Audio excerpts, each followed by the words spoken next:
están? Muy buenas noches, estimados amigos. Este es su programa Punto Crítico. Soy Enrique Cornejo y tengo el gusto de estar ustedes en vivo a través de Onda Digital Perú, sus canales y también plataformas asociadas en todo el país. Hoy martes 5 de diciembre en vivo desde, como digo, Onda Digital Perú.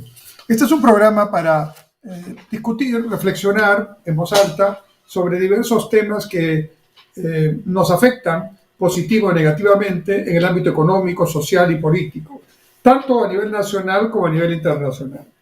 Tengo varios temas esta noche que quiero compartir con ustedes. Empezaré por una buena noticia. No hay buenas noticias últimamente en el Perú, pero la inflación va cediendo. La inflación va cediendo, estaba ya disminuyendo y ya está próxima a llegar al rango meta. Les quiero explicar.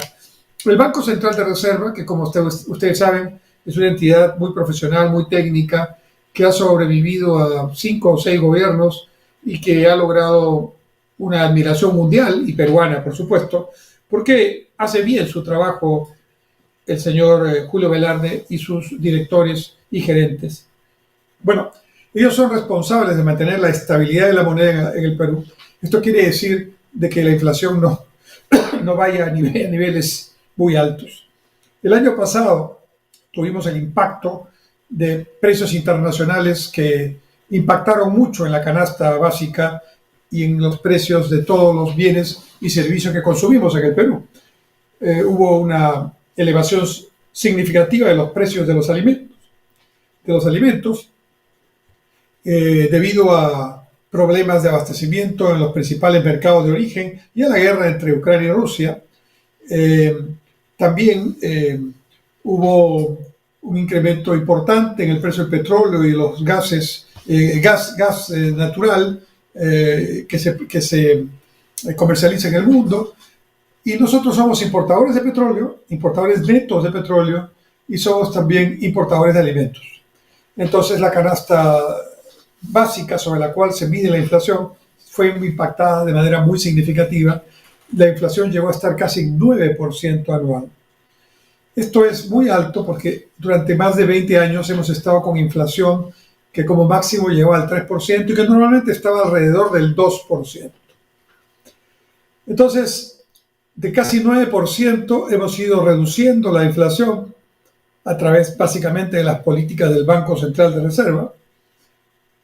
Y esto ha originado que en este momento la inflación de los próximos 12 meses, proyectada ya desde este momento, ¿no? Está en alrededor de 3.33%. Entonces eso ya es prácticamente casi 3, y 3 ya es estar en el rango meta del Banco Central, que es la meta de inflación que anualmente el Banco Central se pone y que es una de las inflaciones más bajas del mundo.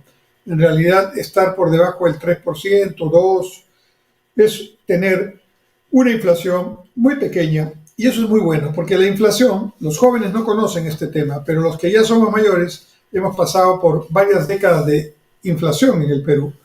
Y eso ha significado un problema muy serio para la actividad económica y para la vida de las personas, porque la inflación es, implacable, sube de una manera generalizada, no distingue pobres, ricos, trabajadores, no trabajadores, desempleados, no, a todos les sube el costo de la vida y eso, estando en 9%, era prácticamente 3 veces la inflación que nosotros teníamos normalmente, muy fuerte. Y ahora estamos ya nuevamente en 3.3% para los próximos 12 meses, con lo cual en los próximos meses seguramente estaremos por debajo del 2% anualizado y ya nos ubicaremos de manera muy, muy directa en el rango meta del Banco Central, que es tener una inflación anual que no sea mayor del 3%, entre el 2 y el 3%, ¿no? Entonces, esa es la buena noticia, los precios siguen bajando. Vamos a ver qué pasa ahora en estos meses cíclicos de factores de clima. Diciembre, enero, febrero, marzo son meses claves. Si el niño, que parece que felizmente no va a ser un niño muy, muy fuerte, pero de todas maneras nos va a impactar. Entonces, si hay por ese motivo alguna menor oferta de productos alimenticios o una dificultad para transportarlos y comercializarlos porque los huaicos hacen su trabajo e interrumpen las carreteras, entonces ahí tendríamos tal vez una dificultad para que sigan bajando los precios. Pero en general las razones estructurales por las que los precios han subido ya no están en este momento presentes, incluso las razones coyunturales.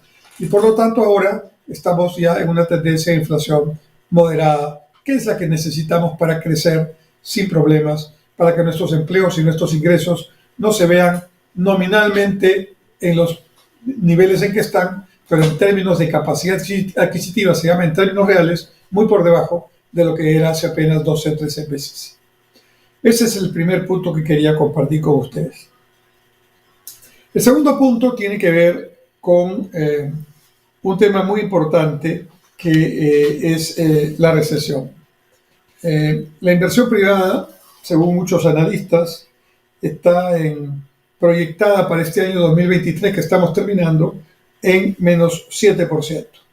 Pero en el primer trimestre de este año 2023, la inversión privada cayó menos 12%. Ha habido una disminución de la caída, pero no una recuperación.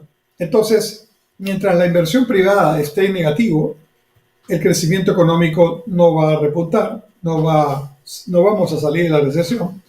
Y si no salimos de la recesión, el tiempo que estemos en ella, eso significa más desempleos o precarización de los empleos actuales, eso significa menos ingresos, eso significa menos demanda.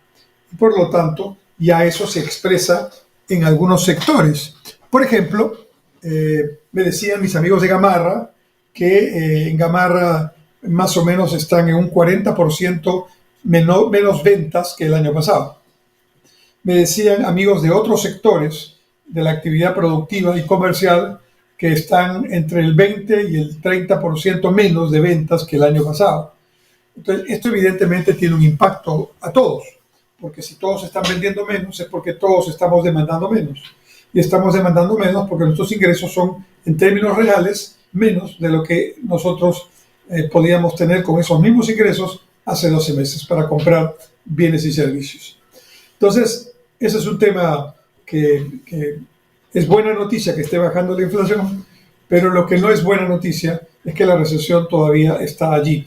Ahora, se habla, el ministro de Economía y otros analistas hablan que esto en 2024 va a revertirse y va a ser positivo el crecimiento, sí, pero cuidado, así como en la pandemia caímos más de 20 puntos durante la pandemia y el encierro, y luego subimos más de 20 puntos, eso se llama rebote estadístico.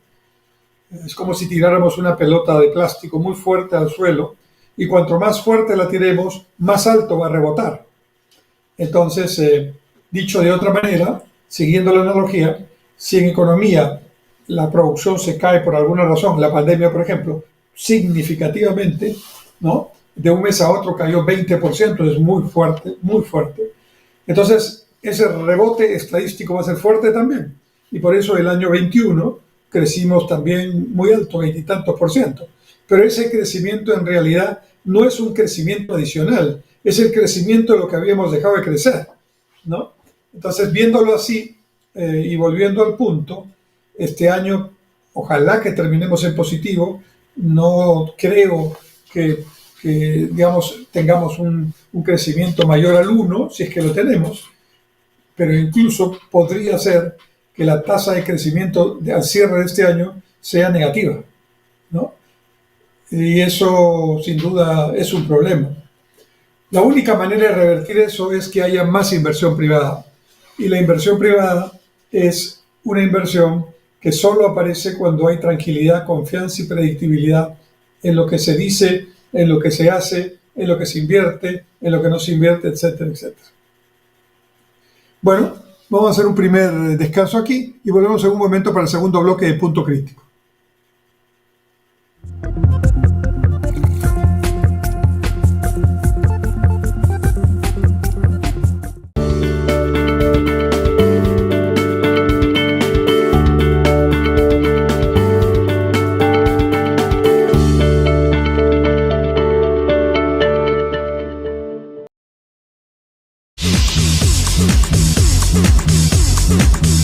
Soy Marcos Ibaceta y todos los lunes vamos con sentido común a partir de las 6 de la tarde por Onda Digital Perú. Los esperamos.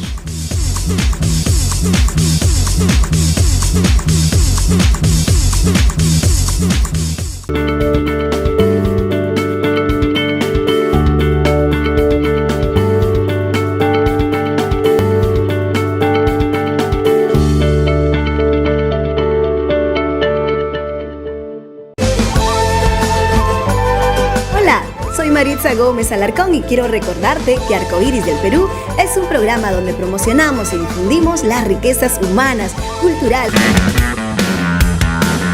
Todos los viernes a las 21 horas no te pierdas El Constitucional, que se transmite por Onda Digital, canal 18.4 en Lima, a través de nuestro Facebook Omar.Sar y por la plataforma de LP Pasión por el Derecho. Toda la actualidad constitucional y procesal constitucional la vamos a analizar contigo, corto y fácil, como de costumbre.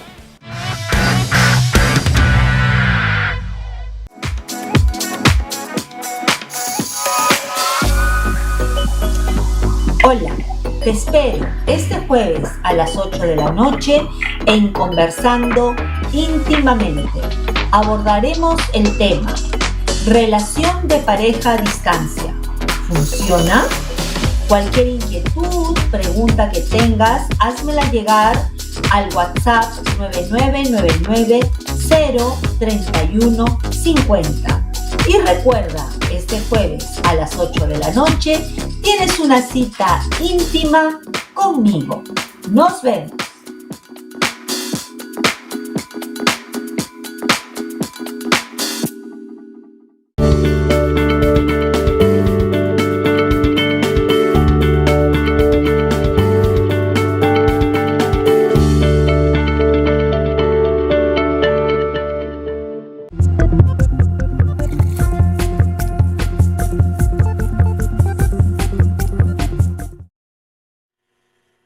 Regresamos en Punto Crítico y en este bloque quiero hablar con ustedes del presupuesto de la República.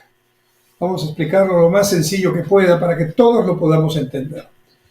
El 30 de noviembre último, según el mandato constitucional, es la fecha límite, el Congreso de la República aprobó 3 leyes que son fundamentales para la vida del país. Primero, la Ley General de Presupuesto del Sector Público para el año 2024. Segundo, la Ley de Equilibrio Financiero. Y tercero, la Ley de Endeudamiento. Todo para el año 2024. Estas 3 leyes se tienen que aprobar antes del 30 de noviembre para que estén vigentes, de acuerdo a la Constitución, a partir del 1 de enero del próximo año. Esto es un procedimiento constitucional, porque está establecido que el presupuesto de la República es elaborado por el Gobierno Nacional y se empieza a sentar las bases de su elaboración en mayo del año anterior. O sea, en mayo de 2023 empezó el proceso, por medio del cual en agosto del 2023, o en agosto de cada año, el Ejecutivo, a través del Ministerio de Economía y Finanzas, presenta ante el Congreso de la República los 3 proyectos que he mencionado. El proyecto o el anteproyecto de ley de equilibrio financiero, el anteproyecto de ley de endeudamiento y el anteproyecto de ley de presupuesto general de la República. Luego, entre agosto, septiembre, octubre y fines de noviembre, el Congreso de la República, a través de su comisión especializada, que es la Comisión de Presupuesto y Cuenta de la República, ¿no? Se encarga de analizar todas las partidas de ingresos y gastos y hacer el dictamen correspondiente para viabilizar su aprobación en el Pleno del Congreso. Entonces eso es lo que ha ocurrido y efectivamente el 30 de noviembre se aprobó este proyecto de presupuesto para el ejercicio fiscal 2024. Ahora bien, ¿cuál es el monto del presupuesto que se ha aprobado? El monto del presupuesto es 241.000 millones de soles. Así como lo menciono, 241.000 millones de soles no parece indicar nada especial, pero lo pondré en dólares. Son más o menos 63.000 millones de dólares. Y el monto aprobado es 12% de incremento superior, 12% superior al presupuesto que está vigente, que es el del año 2023. ¿Y en qué sectores principalmente se ha concentrado este mayor gasto? Fundamentalmente en educación, en salud, en transporte y en seguridad ciudadana. Claro, ahora vamos a ver que estos gastos se hagan a tiempo y se hagan bien para que cumplan sus objetivos y ayuden a generar una educación de calidad, una salud preventiva de calidad, un transporte más competitivo y más al alcance de todos, y una seguridad ciudadana que se aprecie y que sea reconocida por la población. En ese sentido, digamos, el presupuesto de la República ha priorizado educación, salud, transporte y seguridad ciudadana en un objetivo, en una intención, en un ánimo de decirle a la población, el gobierno quiere enfatizar en estos sectores. Eso está muy bien. Yo estoy de acuerdo con los 4 sectores. Quizás se podría agregar uno más, pero no es lo importante. Pero ¿qué es lo que pasa? ¿Por dónde está fallando el tema? Dinero hay. Tampoco hay para desgastarlo o malgastarlo, pero dinero hay. Y ese dinero normalmente, digamos, no se está ejecutando adecuadamente. Miren, al día de ayer revisé la ejecución del presupuesto de inversión pública. El presupuesto de gasto del Estado, el Estado son los ministerios, el gobierno nacional, ¿no? El Poder Ejecutivo, más las instituciones autónomas, el Congreso, la Contraloría, el Banco Central, etcétera, más, ¿no?, los municipios, que son más de 1.800, provinciales, distritales, más de 1.800, provinciales, más de 170, y regiones, que son 24, más una provincia especial o región especial. Entonces, dividido de esta manera, ayer vi que el gobierno nacional ha ejecutado, ya estamos en diciembre prácticamente, el 73% de su presupuesto de inversiones. Quiere decir que hay cerca del 30% que no ha ejecutado y probablemente no ejecutará. Porque este mes ya es un poco difícil en el interior del país porque ya empiezan las lluvias, y en las otras zonas porque, digamos, empieza también el calor, empieza una serie de elementos que hace que ya no se puede ejecutar con la misma celeridad que en otros meses. Además, habrá que ver cuál es el efecto neto que va a tener el fenómeno del Niño en el Perú en este próximo año, porque si digamos, no vemos ese impacto, probablemente podemos estar subvaluando el efecto total, ¿no?, de esta situación, de esta combinación de situaciones de crisis. Entonces tenemos un Estado que bien podría tratar de generar una eficiencia mayor en su gasto público, sobre todo de inversión, pero no lo está haciendo, y no lo está haciendo porque estamos en este momento con una crisis evidente de liderazgo, empezando por la Presidenta de la República y siguiendo con la mayoría de ministros, una crisis de liderazgo que hace que quienes vienen después de los ministros no estén a la altura tampoco, y finalmente los directores, jefes de proyectos y los que están ahí más en el terreno, como se dice, tampoco se ven incentivados a hacer las cosas de manera diferente. Entonces, aquí está claro que el Estado tiene que cumplir una tarea de mayor eficiencia que no la está cumpliendo. Fíjense, el gobierno nacional ha ejecutado el 73% de su presupuesto de inversiones, pero los gobiernos locales, o sea, los municipios, solo han ejecutado el 50% de su presupuesto de inversiones. Y los gobiernos regionales solo lo han hecho en un 58%. De manera que es claro que aquí tenemos una situación de buen desempeño técnico, por un lado, ¿no?, en algunos temas, pero de pésima gestión en otros, como es de la ejecución de inversiones dentro del sector público. Y estas inversiones, que repito, se ejecutan muy lentamente o no se ejecutan, ¿dónde están? ¿En qué sectores? Bueno, principalmente están en el sector infraestructura, que incluye carreteras, puentes, viviendas, infraestructura agraria, canales de regadío, represas, etc. en función, también están concentradas en el sector agrario, ¿no?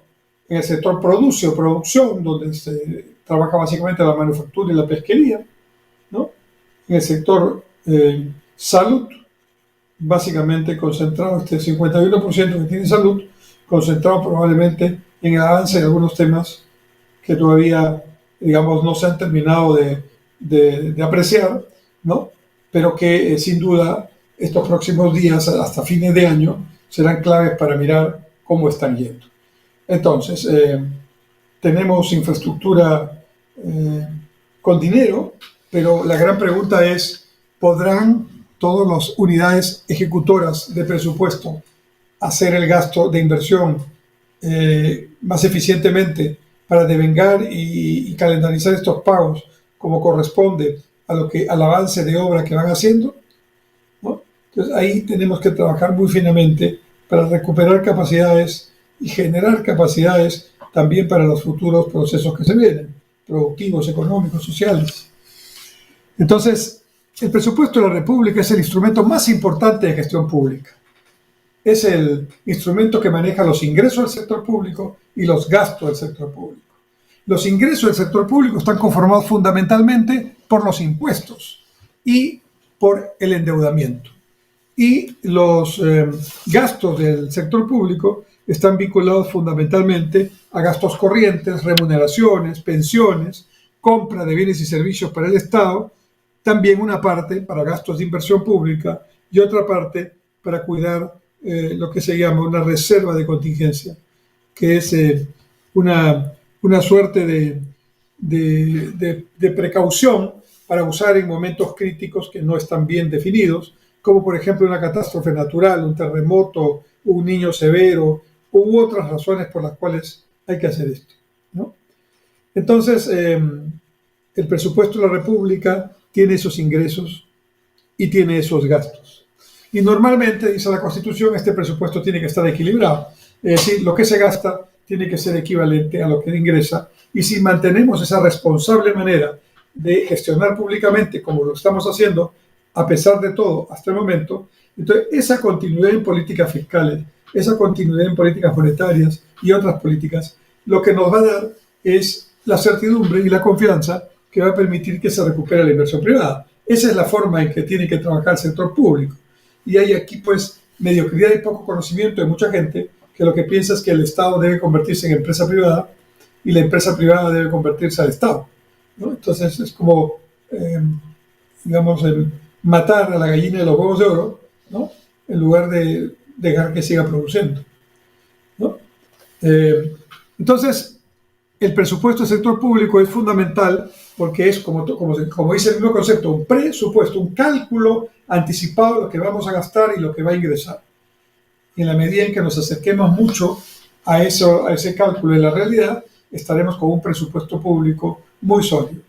En la medida que la inflación salga de esta tranquilidad, digamos, en la que podemos ver que nos encontramos, en la medida que, digamos, la inversión pública haga su trabajo, la inversión privada también va a ser la suya, o su trabajo, su tarea, ¿no? Entonces, el presupuesto del sector público tiene esas características y en términos de ingresos, ¿no? Los impuestos son el 75% del ingreso del Estado y un 12% deuda y un 6% es el canon y otras regalías, ¿no? Entonces, ese es más o menos son los números para entender la importancia del presupuesto público. Ahora, es claro que esto, digamos, no se va a demostrar solamente en las cifras fiscales. Si el presupuesto público se maneja bien, como se está manejando, si no se gasta demasiado en el sector público por encima de su ingreso, entonces eso repercutirá también positivamente en la estabilidad macroeconómica, en la credibilidad y en la recuperación de la inversión privada. Y esa es la tarea en la que debemos abocarnos ahora con fuerza, porque la recesión continúa a pesar que la inflación ya se dio. Volvemos en un momento con la última parte de nuestro programa.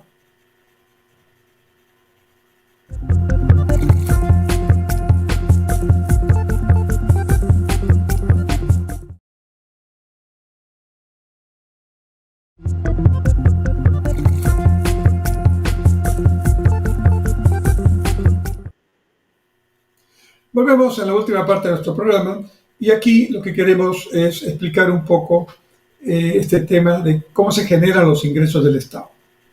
Les decía hace un momento que los ingresos del Estado son básicamente de dos fuentes: impuestos y deuda, y también un porcentaje de lo que es el canon. Canon sobre canon y regalías, que es el plus que se le otorga a las provincias y distritos que están ubicadas en las zonas de influencia de los proyectos que generaron este crecimiento y estos impuestos. Entonces, el hecho de que en el impuesto a la renta, por la poca formalidad que tiene el Perú, 75% de la economía peruana es informal, entonces la renta, que es la renta que se pone en planilla, que se pone en recibos de honorarios y que se pone en documentos fehacientes, esa renta efectivamente la pagan pocos, la pagamos pocos. Pero los impuestos, que son el 75% de los ingresos del Estado, no son solamente los impuestos directos, o sea, el impuesto a la renta o al patrimonio. Los más importantes impuestos son los impuestos al consumo o impuestos indirectos. ¿Qué significa esto? Bueno, significa que cuando yo produzco un bien o un servicio y lo voy a vender al mercado, yo tengo que incorporarle al precio con el que quiero venderlo un 18% más, que es el concepto del IGB, del Impuesto General a las Ventas. De esa forma, ¿no? Yo estoy, cuando estoy consumiendo cualquier tipo de bien, una bebida, una gaseosa, un pan que compro en la bodega, estoy pagando el 18%, yo lo estoy pagando como ciudadano, como consumidor, el 18% para el Estado. La bodega o el centro comercial tiene que retener ese IGB y tiene que devolverlo al Estado como parte de la lógica con la que se trabaja. Entonces, es cierto que impuesto a la renta se paga poco en el Perú, o pocos pagan, digamos, pero no es cierto que los peruanos no paguemos impuestos. Sí, en el grupo que está, digamos, en la actividad formal, digamos que los que pagan más impuestos son relativamente pocas empresas.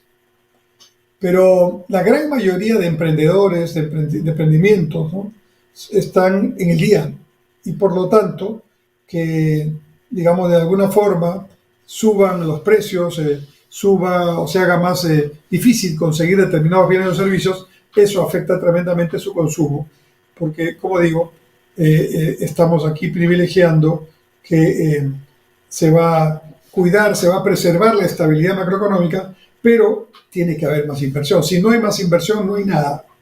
Me refiero a la inversión privada, que es el 80% de la inversión total.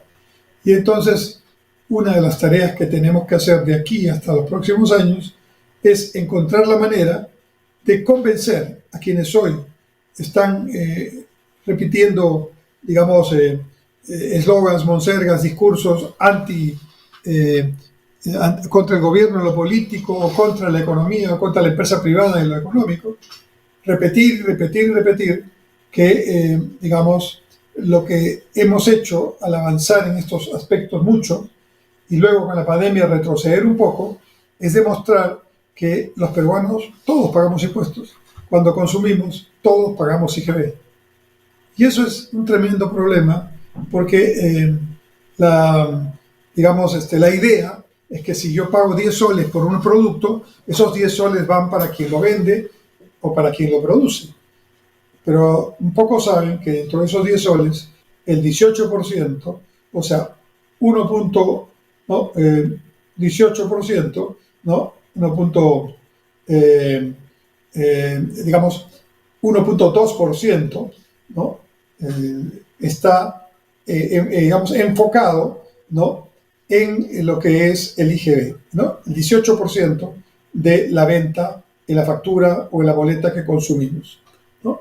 Y ese solo impuesto, el impuesto general a ventas, explica el 40% del total recaudado, junto con el impuesto selectivo al consumo, que también lo pagamos todos, ¿no?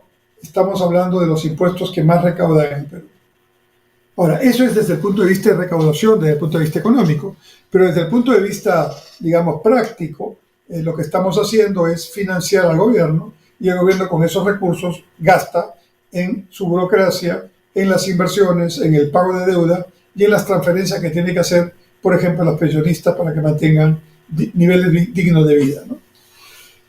Entonces, el presupuesto por eso es importante, porque nos da una radiografía de cómo está funcionando toda la economía y cómo se va a manejar la economía el próximo año.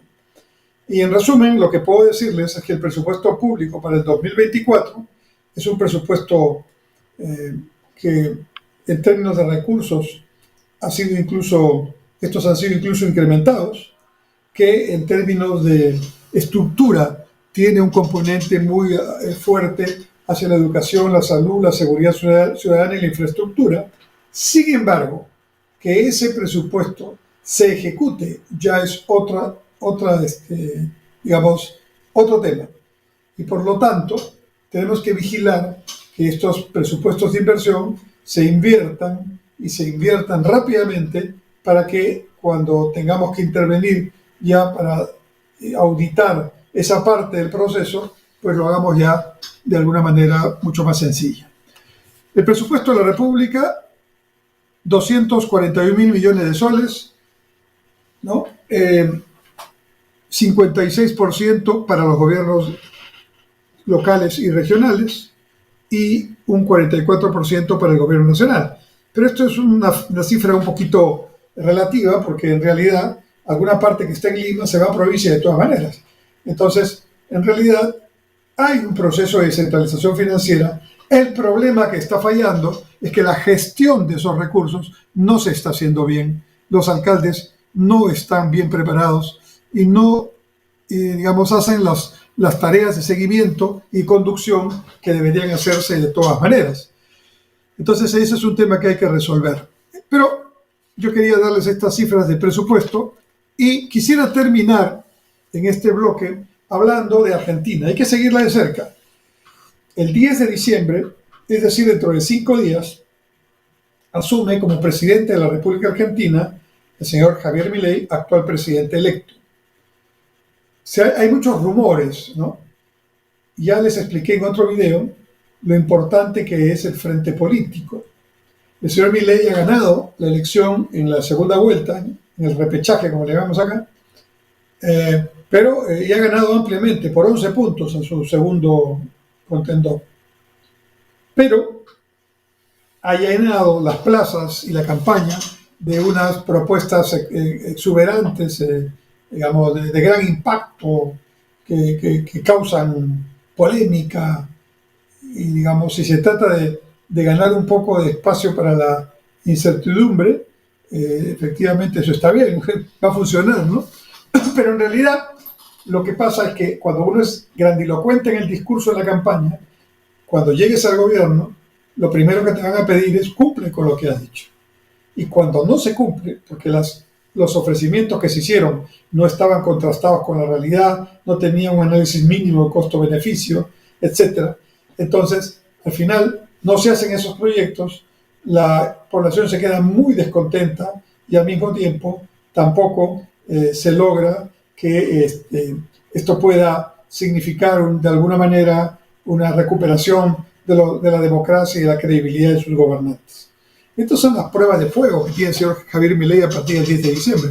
Se dice que está preparando un dispositivo ómnibus, que es el mismo nombre que se le pone a la ley de presupuesto cuando se discute en el último día, como es siempre casi, donde ahí se ponen agregados, algunos directos, otros de contrabando, ¿no? Igualmente, creo que el señor Milei está preparando, dicen todos los analistas argentinos, un bloque de medidas de gran impacto para el anuncio presidencial y para los primeros días o meses de gobierno. Y esto va a ser muy interesante seguirlo, porque le doy solamente 2 medidas que ha anunciado en la campaña, pero que dudo mucho que las aplique.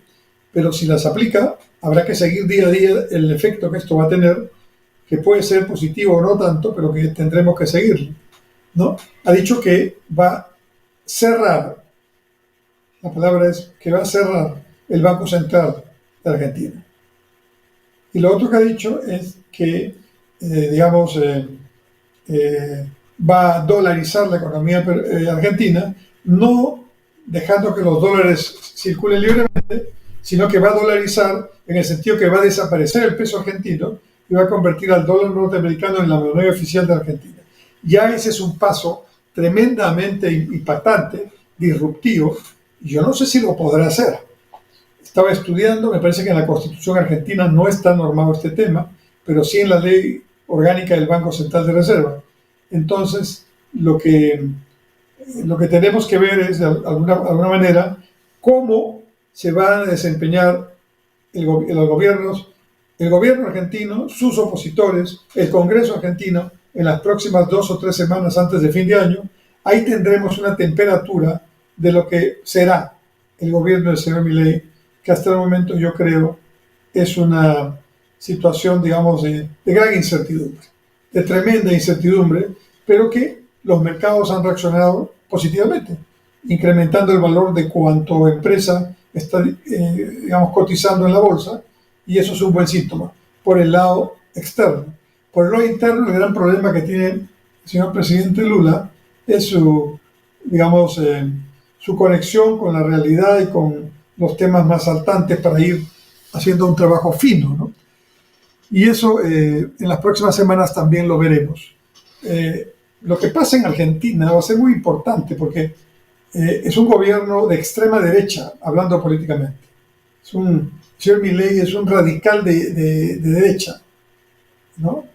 Y bueno, yo espero que le vaya bien a Argentina, porque se lo merecen, es un lindo pueblo, y creo que se pueden hacer cosas cuando estén, digamos, ya las medidas, lo veremos, se pueden hacer cosas muy rápidas en las medidas que determine el Ejecutivo. En lo interno, la habilidad de Milei, que no la conocemos todavía, como negociador o como articulador, incluso con sus oponentes, es algo que tendrá que verse en las próximas semanas. Muy bien, estimados amigos, eso es todo por hoy. Les he dado cifras ahora, espero que no se hayan mareado, cifras del presupuesto público, cifras de la inflación, y también les he hablado un poco del caso argentino. 10 de diciembre, cambio de mando en Argentina, entra Javier Milei, un ultraliberal, y creo que ahora lo que hay que ver es que Argentina empiece, y espero, a salir de su crisis para bien de ellos y también de América Latina. Muchas gracias, hasta entonces, hasta la próxima semana, Dios mediante, cuando el martes en vivo siempre estemos en Punto Crítico, su programa de análisis de economía social, sociedad y política, que se transmite por Onda Digital Perú, sus canales y plataformas asociadas, todos los martes como hoy, de 7 a 8 de la noche, en este canal Onda Digital Perú. Muchas gracias, buenas noches.